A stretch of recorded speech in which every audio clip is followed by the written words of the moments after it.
Welcome back to the FIT AZ-900 Azure Fundamentals Masterclass, and congratulations on making it this far. Over the last 41 lessons, we've explored Microsoft Azure one service at a time. We've learned about networking, virtual machines, storage, identity, security, governance, monitoring, compliance, infrastructure as code, and much more. Today is going to be different, and we're going to bring everything together. Just imagine that you've accepted your first role as an Azure Cloud Administrator at a growing company called FIT Limited.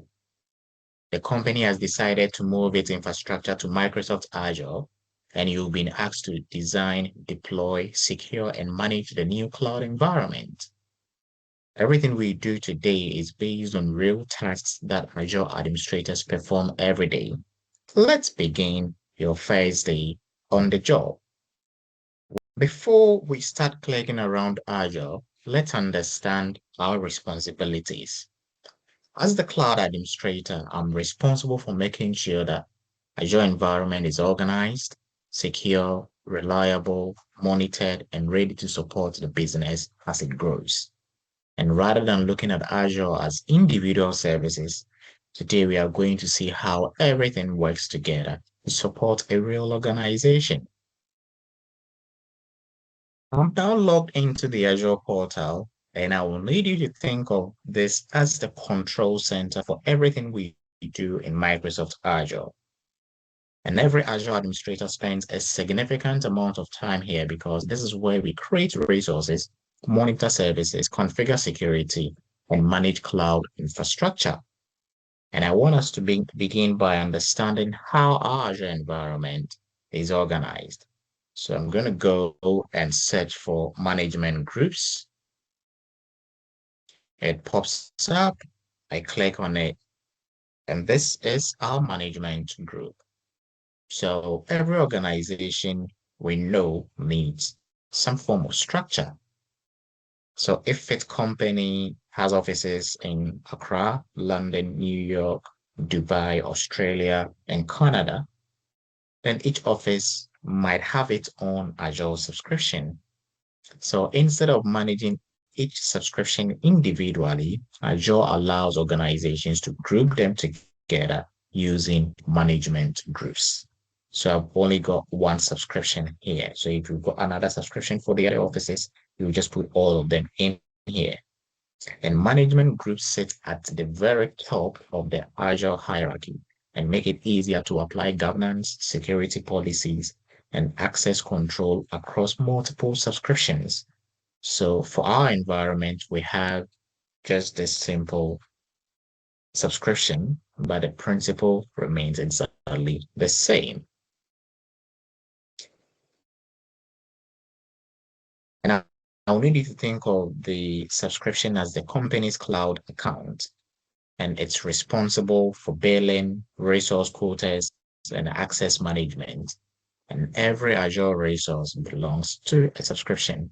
And without a subscription, we cannot deploy Azure services, and this becomes the foundation for everything else.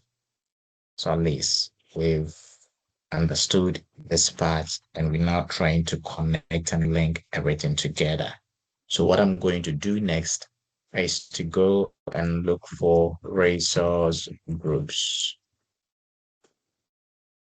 So I'll hit on my resource groups, and I'm going to open the FIT networking lab. Okay. And this is what we've been building throughout the course. And everything related to this particular project sits here.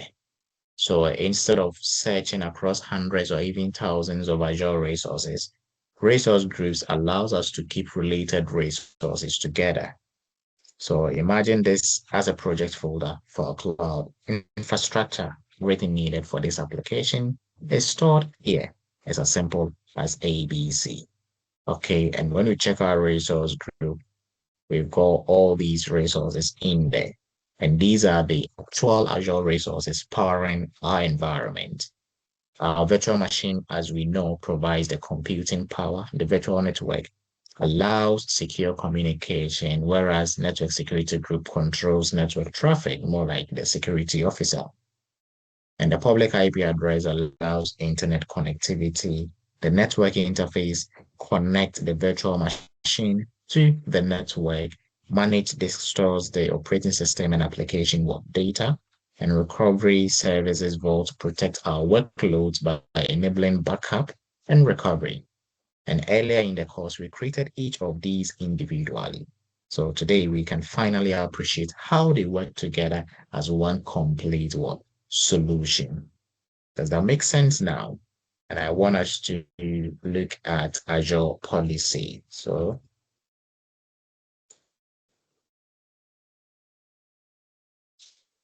I'm going to go to our policies.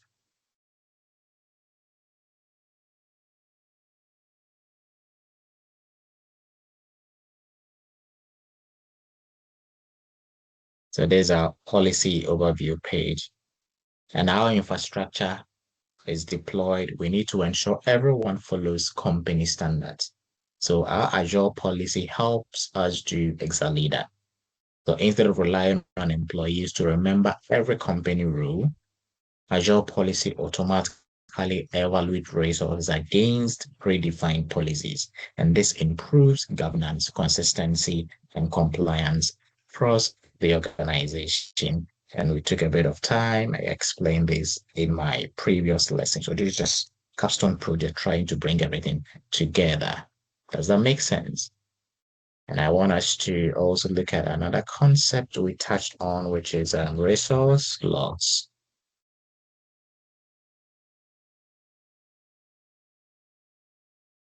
Okay, so let me go to my resource groups. Then we come all the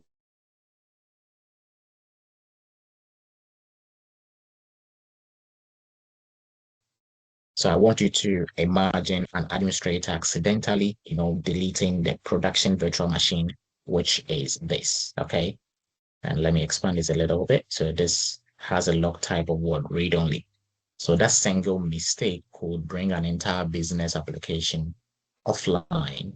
So our resource logs help protect important resources by preventing accidental deletion or modification. And this simple feature can prevent costly mistakes. Then I believe we also looked at what tags.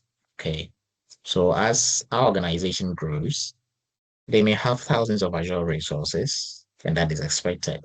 So tags may take it easy, beg your pardon, may make it easy to organize, search, and report on those resources. So an example is we might tag resources by department. So that's what I've done here by cost center, by environment, by owner, by project. And although tags don't change how Azure works, they make administration significantly easier.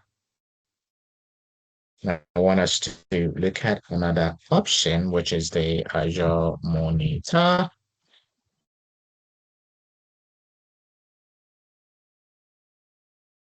Let me click it. Monitor. Away. I'll go to my Azure Monitor. And as our applications are currently running, how do we know if something goes wrong? So that is a very important question. So Azure Monitor continuously collects metrics and logs, giving administrators visibility into the health and performance of the environment. So we've got metrics, we've got our activity log, we've got the logs. So instead of waiting for users to report problems, we can identify issues proactively. Okay. And we did quite a bit of, talking on this and explanation as well.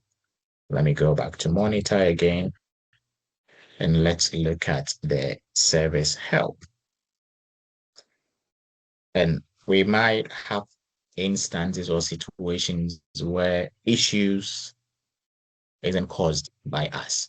So our Azure Service Help keeps us informed about incidents, plant maintenance, and service advisories affecting Azure.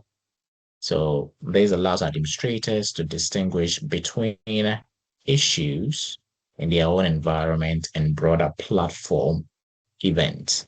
So that is what this is used for. Okay. Then we also have the, advisors,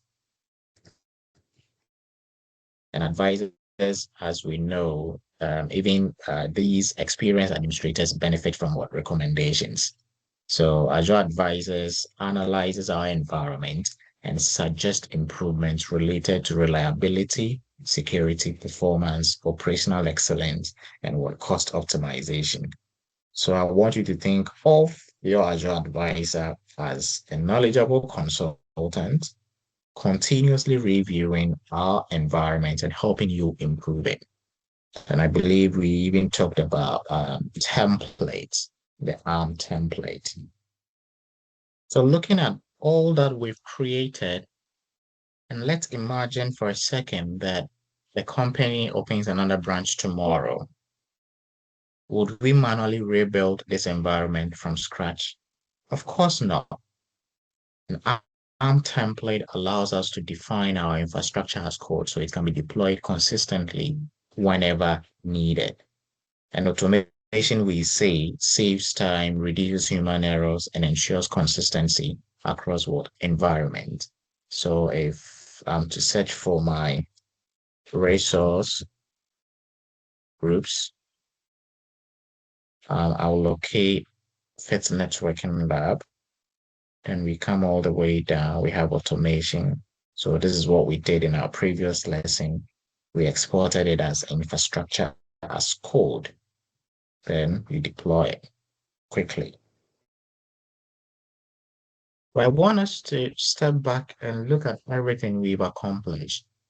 We started by planning our Azure environment, and we moved on to organizing our resources using management group, subscriptions, and resource groups. We deployed the infrastructure needed to run our applications, went ahead to secure those resources using Azure Policy and resource logs, monitored performance with Azure Monitor, stayed informed with service health, improved our environment using our Azure Advisor, that is our personal consultant, and finally, we automated future deployment using ARM template by exporting the Fit Networking Lab resource group. And this is exactly how organizations build and manage cloud environments in the real world. Congratulations! Today wasn't simply a review, it was your first complete Azure project. When you started this masterclass, Azure may have seemed like a collection of unfamiliar services and technical terms, but now you understand how those services work together to build, secure, monitor, and manage a real cloud environment. Whether your goal is to pass the AZ-900 certification, prepare for a cloud role, or continue your Microsoft learning journey, you've built a strong foundation. In our next lesson, we will put that knowledge to the test with a comprehensive AZ-900 practice exam featuring Microsoft-style questions and detailed explanations. Take your time, challenge yourself, and use the explanations to strengthen your understanding. And thank you for learning with Fit. If you've enjoyed this series, please like the video, subscribe to the channel, and share it with someone who is preparing for the Microsoft AZ-900 Azure Fundamentals certification. And remember, understand first, practice second, and conveniently master both. I'll see you in the final lesson.